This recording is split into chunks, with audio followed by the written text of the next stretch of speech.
Last year, my youngest daughter, Emily, asked me for a dining room table. I'd never made a dining room table before, but I'd made small coffee tables and end tables. So the principle's the same, you just size it up. Rebecca, my oldest daughter, is getting married in September, and she liked the table that I made, and she asked me if I would make her a sweethearts table. I didn't know what a sweethearts table was, but it was a table, so I said, sure. Well, as it turns out, a sweethearts table is the table that the bride and groom will sit at the reception. And Rebecca asked me if I could make it out of cherry. And of course, I said yes. So I went back to my sawmill and bought some new cherry. And what I bought, let me show you, is what's known as 6/4 S2S. And these are the pieces that I bought. I'm going to take these pieces, and I have some machining to do on them. Because they're S2S, here's a real good example of what we're talking about. S2S simply means that it's surfaced two sides.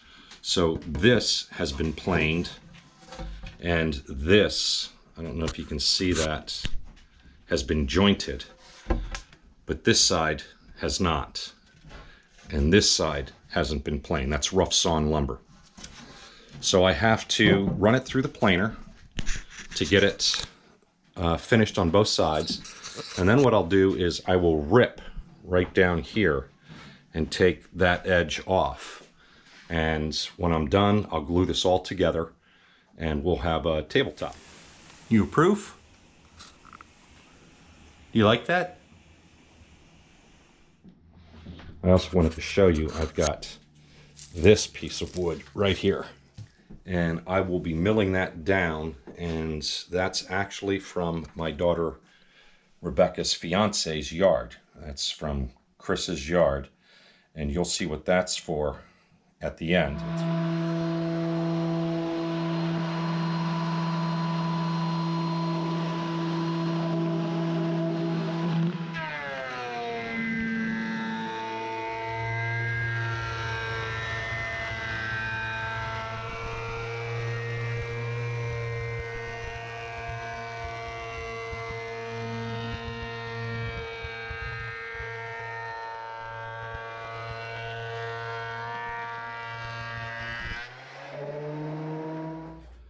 So I'm all ready to rip these down to size.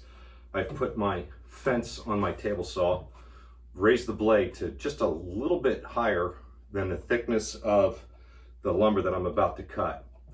I'm going to put one of the faces that has been planed down on the table and the side that has been jointed against the fence. I'm going to rip off that raw material that's left. That's the only side that's left. After I run all of the pieces through the table saw, I'll then run it through the joiner to do what's called sweeten it up a little bit. I'll take any of the saw cuts off of the lumber, and then we're done with the milling or the rough milling of this piece, and we can get to the assembly of it.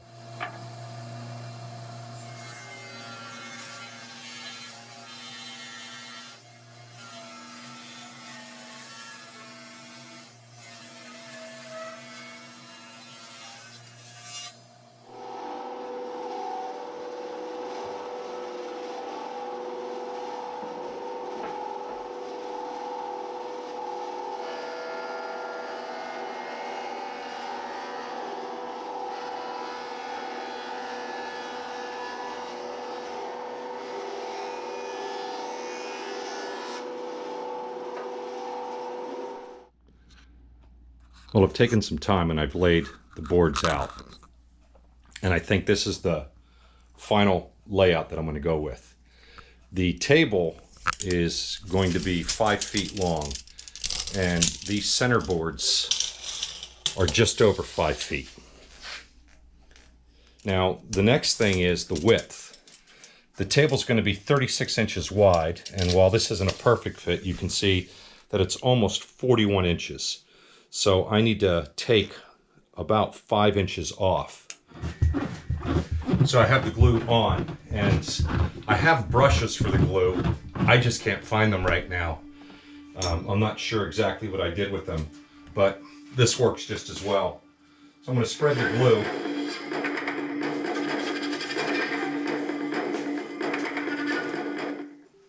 You have to turn the music down.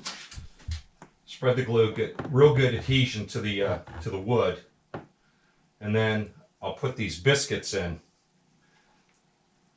The other thing is they help to align the boards.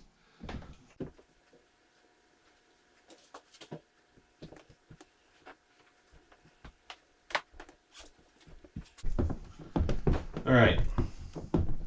So we've got the glue spread pretty well. Now what we're going to do is align the boards and clamp them up.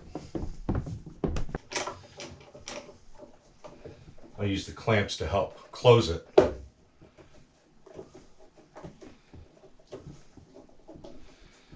And there's some squeeze out.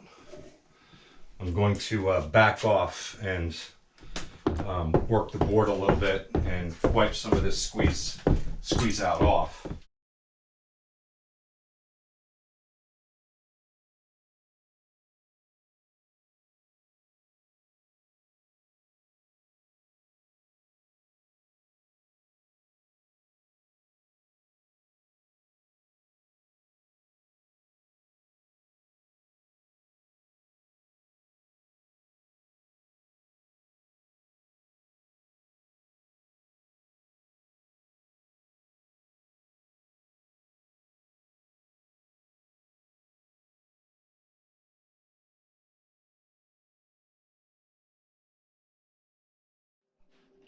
So as you just saw, I took part of the branch from the tree from Chris's yard and I milled it down. Now this is really wet,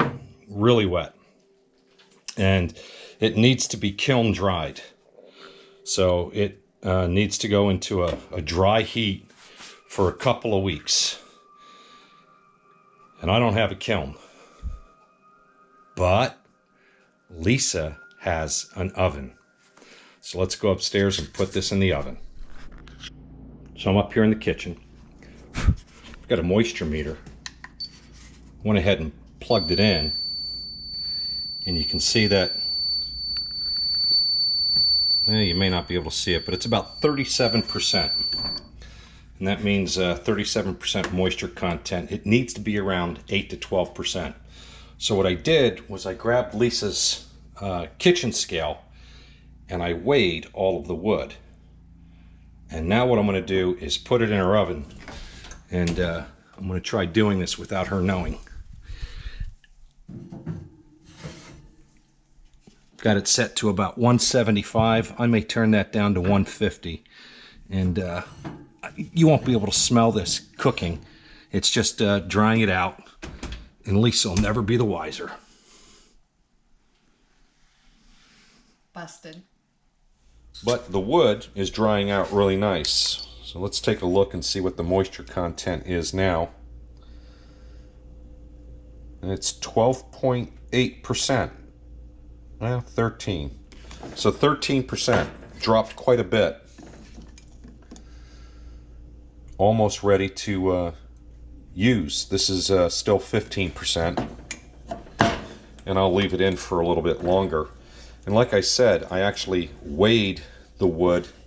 In this case, it weighed 1 pound. And if I put it on the scale now,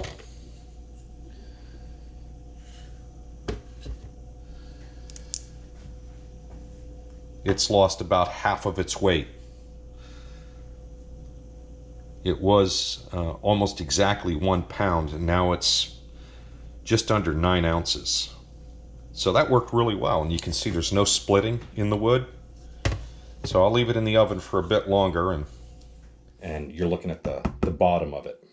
And I have one minor problem, and that's right here. I've got a knot on the end. Now normally I would have cut here to get rid of the knot, but it just so happens that this board is exactly as long as I need it to be. Within a 1/4 inch. It's a 1/4 inch longer than what I need it to be. So I've got to make a repair to this knot. And what I'm going to do is, as you can see, I've got a few boards set up here, and I'm going to run a router down inside those boards and route out an area that is about that big and about that deep. I've set the depth of my router to do just that. So I'm going to put my glasses on and get started.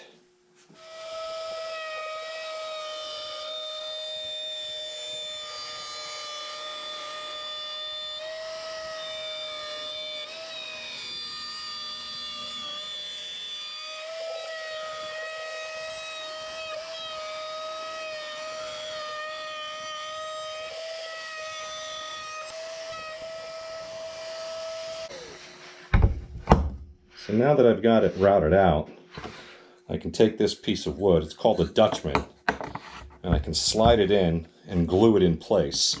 And it stands a little proud, so I need to route down a little deeper. But that's the general idea, and that'll make that repair. And that is what I'm working on today. So I went ahead and routed that out, and I did several passes on it. And then I cleaned it up with a sharp chisel. And now what I'm going to do is put some glue in. Now the one end, it's going to have a bit of a gap, and that's okay. I'll just fill that in with some sawdust and glue. But for right now, let's just show you what we're going to do here. There's the cavity that I want to fill. Just take some wood glue, pop it in there,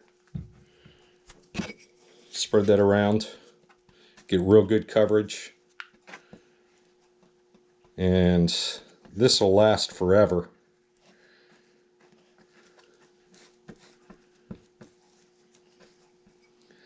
Take some of that glue, spread it on the back of the Dutchman.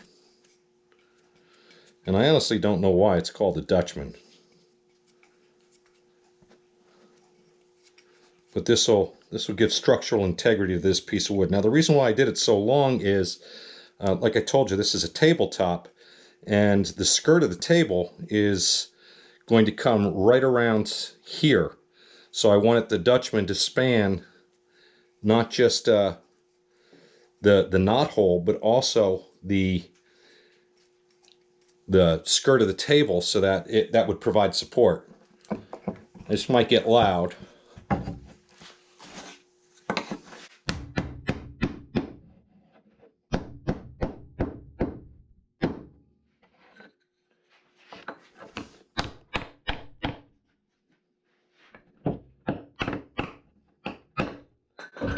That's it.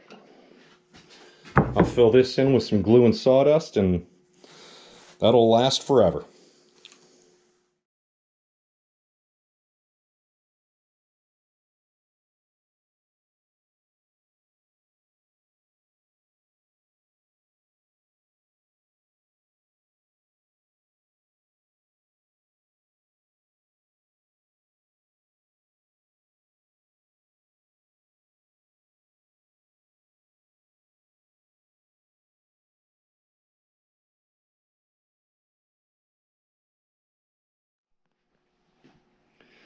I'm not exactly sure how long that took me. Probably 45 minutes to an hour.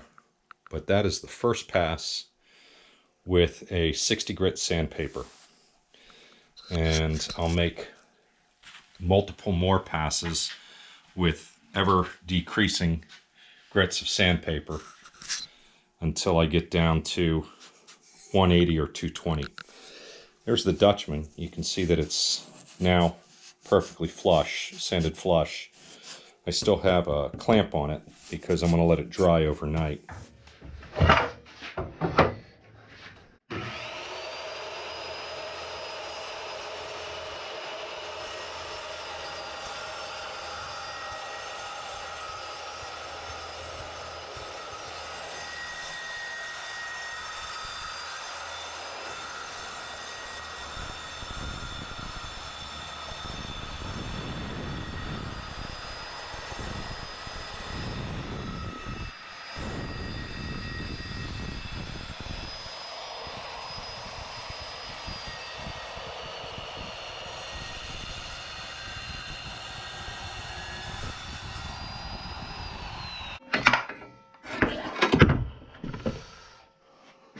Very nice. Very nice. So the project I'm working on today is the tabletop. And on the back of the tabletop, what I want to do is inlay a bow tie. And that's essentially what we're looking at. And making these bow ties about 5 inches long, about 2 inches wide. The idea for this is, well, it came to me from weddings that I've attended. And in the weddings, the mother and father of the bride will light a candle. The mother and father of a groom will light a candle. And then when they come in, the bride and groom come in, they will each light a candle from their respective family and then light a single candle to represent the joining of the two families. And this tabletop is specifically for Chris and Rebecca's wedding. And I thought about that for a while and decided that what I wanted to do is on the back of the table, I just wanted to do a decorative, or on the bottom of the table, I wanted to make decorative inlays. And it's really pretty detailed. And I thought about that and thought about the two families coming together. And I asked Chris's parents, Joe and Michelle, to bring me, if they could, a piece of wood from their property. And they did. And I machined that wood down to these two blanks. I have more if I need it. And then on my property, I once tried to grow a giant sequoia, a giant redwood, and it grew to about 9 feet tall, and then it died. And that giant sequoia I called Ralph, and always doing stuff like that. So I took a piece of Ralph and machined it down to 2 blanks. And I'm going to try to make bow ties out of this, or out of these bow ties out of these. One bow tie will be strictly from this piece of redwood from our yard, and one bow tie will be strictly from the tree from Chris's yard. And then I'll make another bow tie, and this is my idea at least, I'll cut them in half. And I'll take 1/2 from Chris's yard and 1/2 from Rebecca's yard, and that'll be the bow tie in the center of the table. So that's what I'm looking at. In order to do this, I created a jig. That's the jig. The bow tie sits in the jig, and I've cut it at an angle, 8 degrees, and I'll put it here on my bandsaw and run it through the bandsaw and make the cuts. So that's what we're going to do now.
That's it.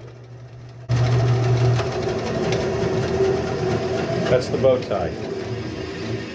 And I'll show you how that goes in a little bit. So I made my butterfly, and I routed out most of the material in here. And then I took a sharp chisel and cleaned up the edges. And now what I'm going to do is glue it in place. This used to be, or this is often used as a structure to hold pieces of wood together that have a split in it and are pulling apart. And I'm using this as a decoration. But a lot of people who do live edge woodworking know that the board that they're working with has some defects and is likely to split. So they will put these in to prevent the expansion of that split. And that's it. Stands a little proud, but I'll sand that smooth.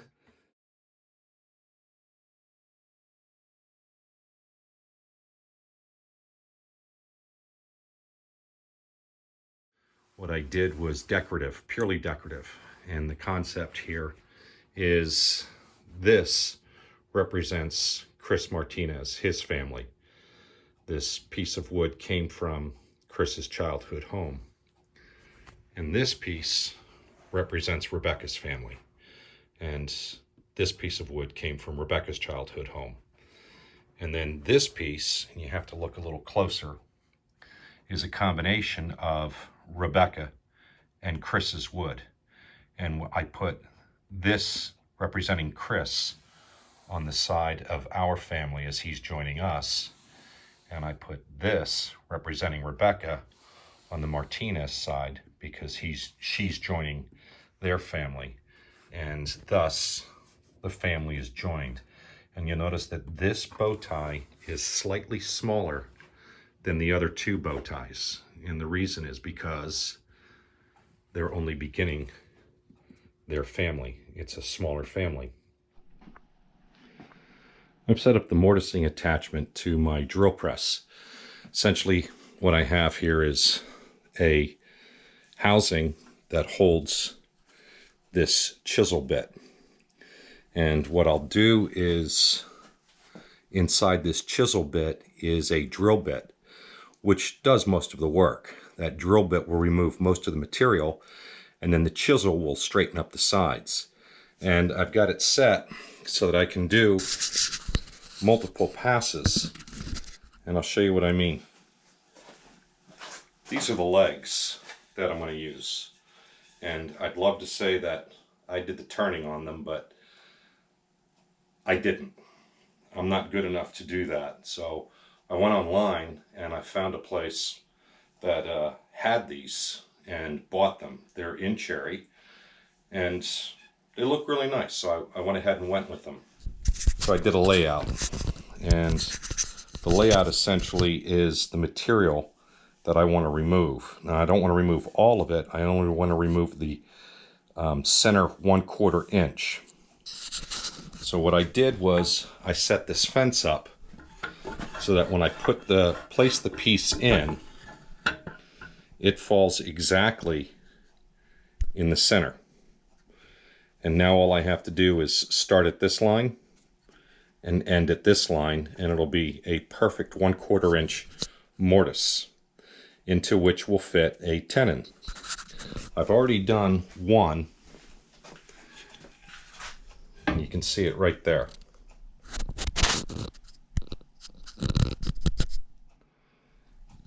It's 1/4 inch wide, so there'll be a 1/4 inch of the sideboard over here and a 1/4 inch over here to give it a great deal of glue surface. And there'll be just a little bit of a reveal here, and you'll see that when I put the thing together. But for right now, let's get busy.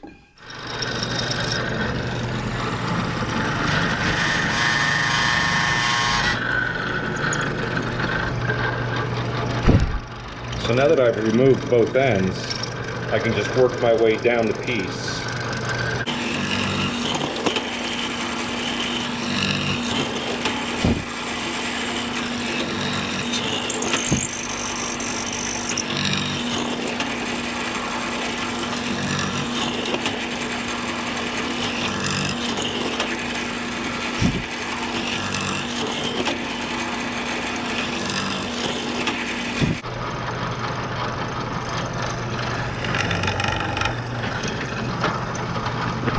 And there you have it.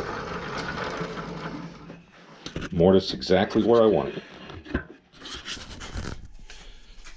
Clean it out a little bit, and that'll take a sharp chisel and square up the edges, and that'll be that. I actually got started and realized I hadn't filmed this. What I'm doing now is cutting the tenons, and I'll show you how that's done. I've got the blade raised 1/4 inch.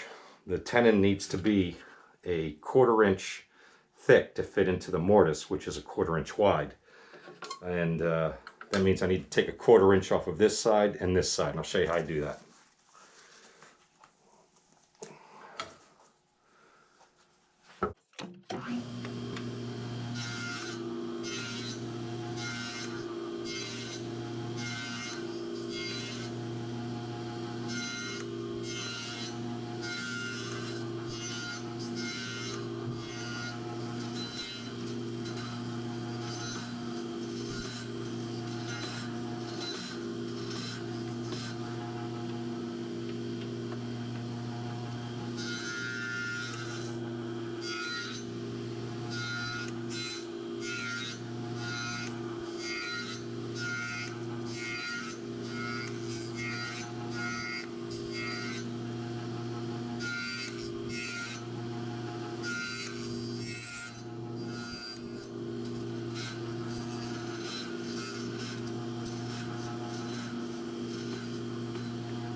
There you have it, 1/4 inch thick tenon, 1 1/8 inches long, and I still have to do the shoulder cut, but I'll do that after I do all of the cheek cuts.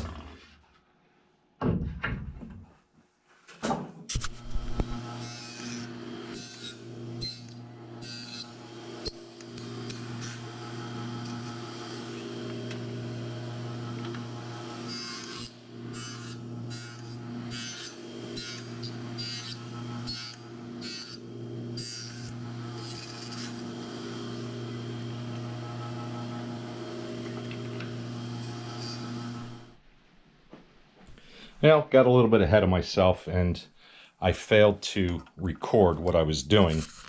Left off yesterday with the mortises and the tenons, and then today I ran the pieces through to put a decorative bead detail on, and I also, on the long rails on the back, cut a dado. And the purpose for the dado is this will be the top, the tabletop will sit up here. And I make these clips that have a profile that sit in the dado. And then I will screw from the bottom up into the tabletop. And that's what will hold the tabletop onto the frame. And now it's time for a little glue up. And like I said, I got a little bit ahead of myself, so let me see if I can catch you all up here.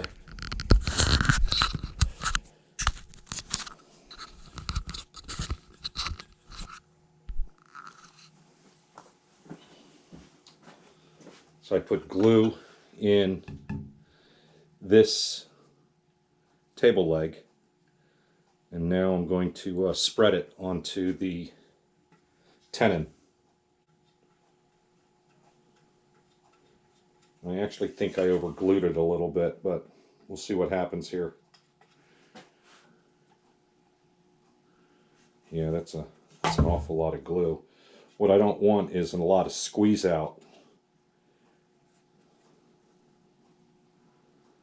So I'm going to have to remove some of that glue somehow.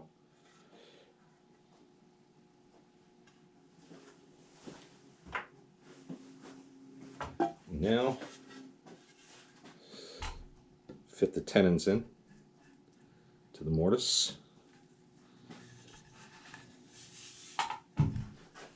Same thing over here. Make sure I have the right leg.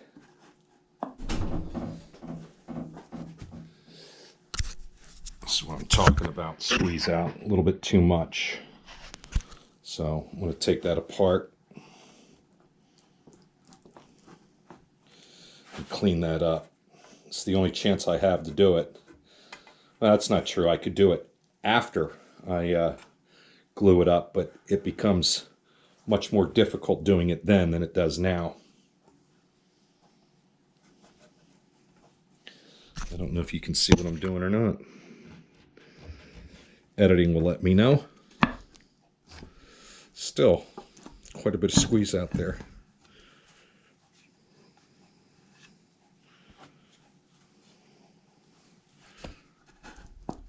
That's better.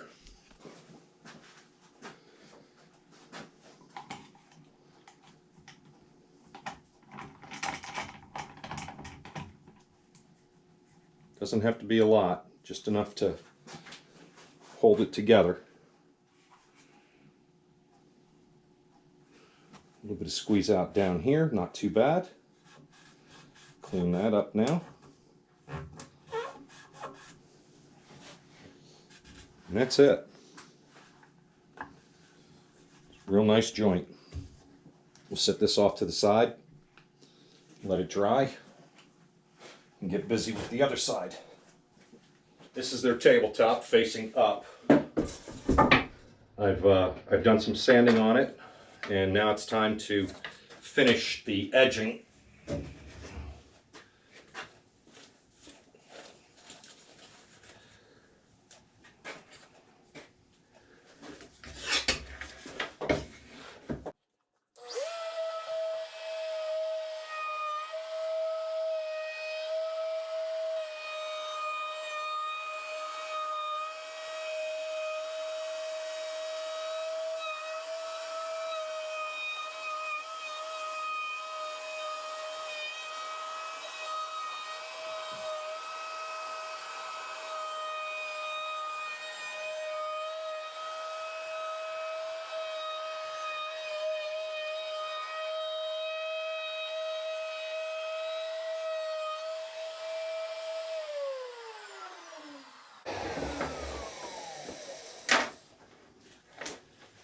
That's it. Bring the cameras in a little closer so you can see.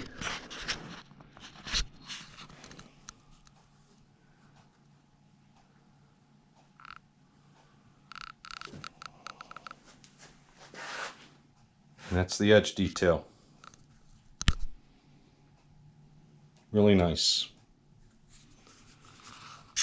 And the project's coming along, almost done.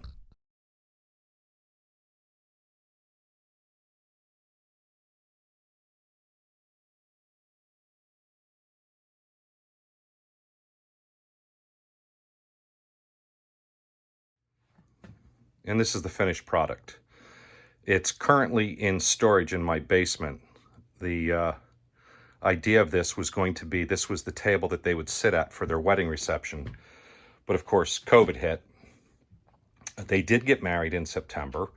They have not yet had their reception. I said they got married in September. It's now February of 2021. And I was editing the video and realized I never finished. I never showed you what the table looked like at the end. But this is the bottom of the table. I'm not going to flip it over. The top is just smooth surface. Rebecca and Chris have come home from Denver, so I don't have to move this out to Denver. And Chris is finishing school. And until that happens, this is just going to sit here in storage until they get a place of their own or we find room for it somewhere. But it turned out really nice, and I think they're going to like it. And in about a year, this is going to turn a nice, deep, rich cherry color. And I look forward to seeing that. Hope you enjoyed this.